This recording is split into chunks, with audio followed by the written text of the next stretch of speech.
Bizda yangi sahifa. Men sizga mashhur karatechilarimiz haqidagi savollar bilan murojaat qilaman. Siz esa 10 soniya ichida gap kim haqida ketayotganini topishingiz kerak.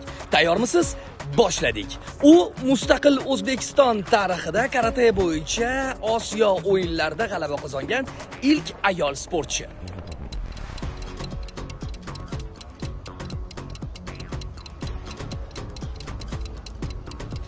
Bu Safiya Kaspolatova. Bu sportchimiz 2017-yilda WKF tasnifiga ko'ra 60 kg vazn toifasida dunyoning eng kuchli, eng yaxshi sportchisi nominatsiyasida g'olib bo'lgan.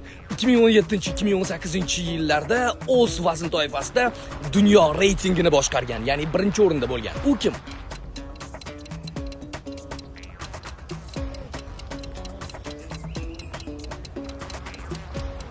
Bu Sadriddin Saymatov.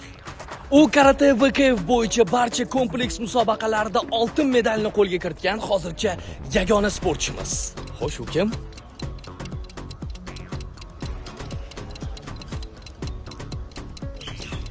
Bu Sevinch Rahimova. Bu karatechimiz 2018-yilda Yoshlar Olimpiadasi sovrindori bo'lgan. Xo'sh, u kim?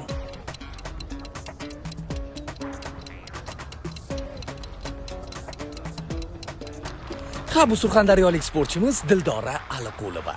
To'g'risini ayting, nechta savolga to'g'ri javob berdingiz va bu sahifa sizga yoqdimi? Davom ettiraylikmi?